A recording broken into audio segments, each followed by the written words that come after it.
Good morning student. आज की class में अपन पढ़ते हैं splitting of D orbital in octahedral complex. Octahedral complex में किस प्रकार से डी ऑर्बिटल की स्प्लिटिंग होती है। तो देखो, डी ऑर्बिटल जो हैं 5 टाइप्स के होते हैं।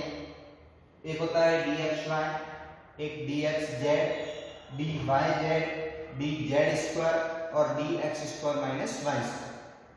जब मेटल फ्री स्टेट के अंदर होता है, मींस मेटल के पास में कोई लिगेंड जुड़ा हुआ नहीं होता है, तो उस कंडीशन में पांचों जो डी ऑर्बिटल है, इन पांचों डी ऑर्बिटल की एनर्जी कैसी होती है, एक जैसी होती है, जिसको कहते हैं समब्रंश डी ऑर्बिटल या रीजनरेट डी ऑर्बिटल कहते हैं।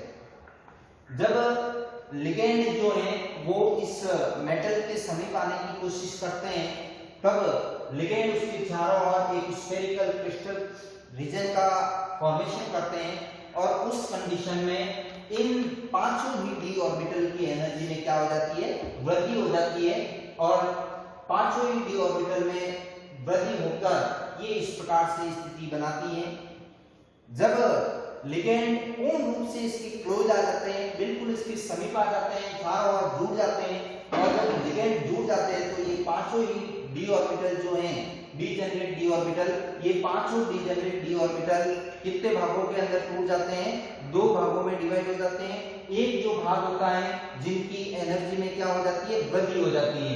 इस वृद्धि वाले कक्ष को क्या कहते हैं, ईजी कक्षक कहते हैं। और ये ईजी कक्षक कितने होते हैं, 2 होते हैं।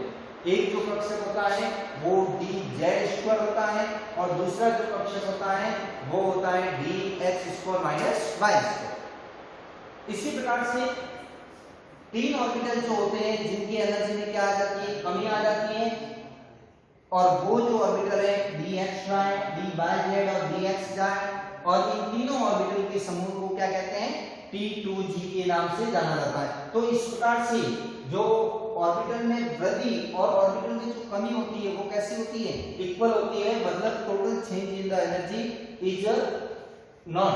अब देखो, ये जो एनर्जी में परिवर्तन हुआ है, टोटल इस एनर्जी में परिवर्तन टोटल कितना होता है, इसको डेल ओ से दर्शाते हैं। किससे दर्शाते हैं, डेल ओ से दर्शाते हैं, मतलब ऑक्टाहेड्रल स्प्लिटिंग एनर्जी के नाम से जाना जाता है। और ये जो एनर्जी है ये इस प्रकार से, ये जो 2 ऑर्बिटल हैं, इस 2 ऑर्बिटल की एनर्जी में क्या हुई है, वृद्धि हुई है। ये जो वृद्धि होती है ये होती है 0.6 डेल ओ, और ये जो कमी होती है यहाँ पर, ये जो इनकी एनर्जी में जो कमी हुई है ये कितनी होती है, -0.4 डेल ओ। इस प्रकार से टोटल कमी और टोटल जो वृद्धि है वो कितनी हो जाएगी, डेल ओ के बराबर हो जाएगी।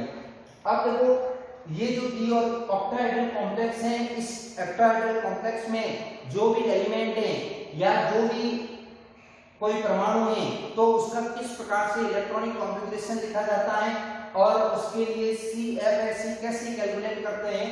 तो इलेक्ट्रॉनिक कॉन्फ़िगरेशन लिखने के लिए 2 प्रकार के चैप्टर होते हैं।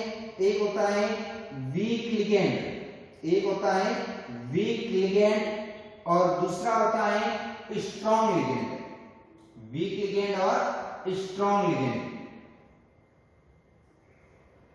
अगर वीक लिगेंड और स्ट्रॉन्ग लिगेंड की यदि बात करें अपन, तो वीक लिगेंड और स्ट्रॉन्ग लिगेंड के अंदर जो विपाटन है वो अलग अलग प्रकार से होगा।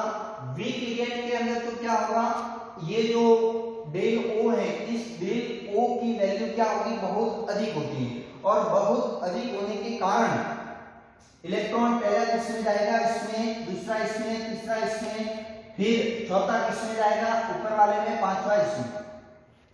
और स्ट्रॉन्ग में क्या हो जाएगा, पहले पेयरिंग हो जाएगी और पेयरिंग होने के पश्चात क्या होगा, इस ऊपर वाले के अंदर जाता है।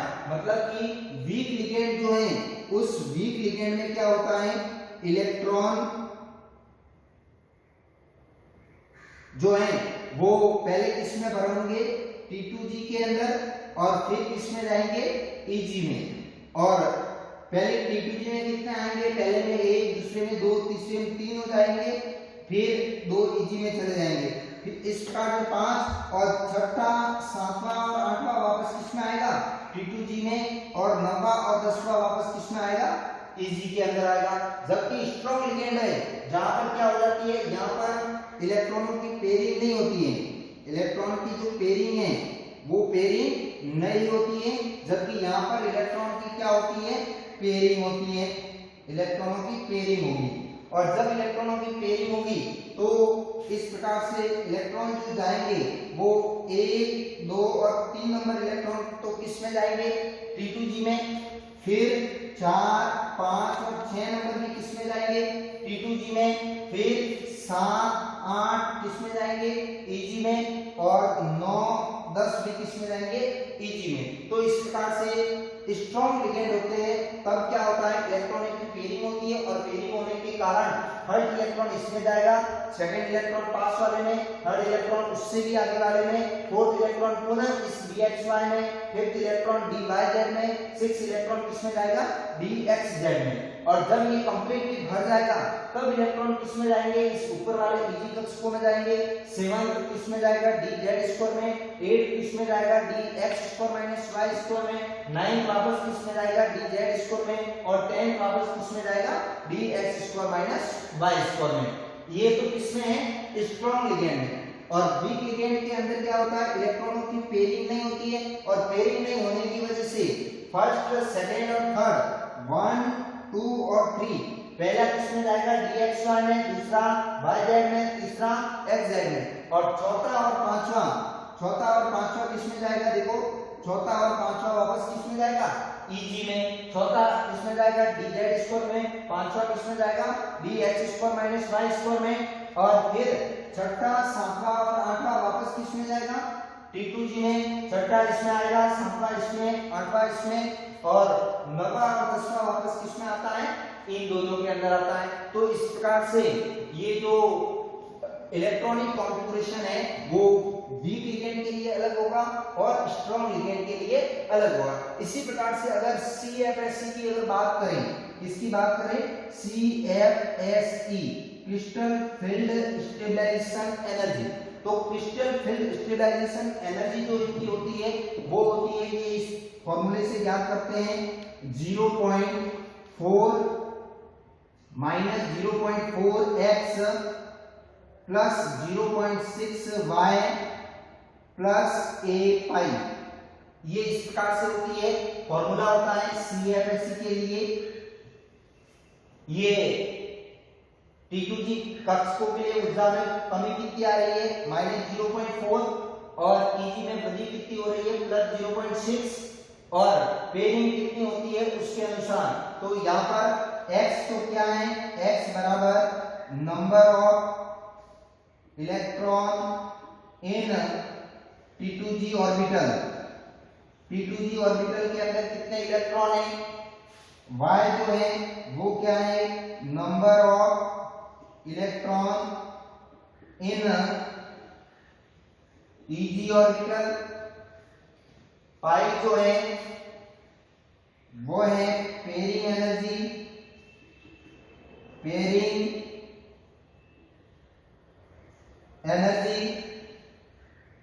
और a है पेयरिंग इलेक्ट्रॉन। तो इस फॉर्मूले की सहायता से अपन क्या क्या कर सकते हैं, उसकी CFSE को कैलकुलेट कर सकते हैं। और इलेक्ट्रॉनिक कॉन्फ़िगरेशन लिखना है तो ये दोनों तरीके, वीक लिगेंड के अंदर ये तरीका है और स्ट्रॉन्ग लिगेंड के अंदर ये तरीका होगा। तो इस प्रकार से नेक्स्ट जो वीडियो अपन देखेंगे, नेक्स्ट जो क्लास चलेगी उस नेक्स्ट क्लास के अंदर यही जो ऑक्टाहेड्रल कॉम्प्लेक्स है उस ऑक्टाहेड्रल कॉम्प्लेक्स का इलेक्ट्रॉनिक कॉन्फ़िगरेशन कैसे लिखा जाता है और ऑक्टाहेड्रल कॉम्प्लेक्स के लिए CFSE की वैल्यू को किस तरह से कैलकुलेट किया जाता है उसके बारे में अपन पढ़ेंगे। Thank you.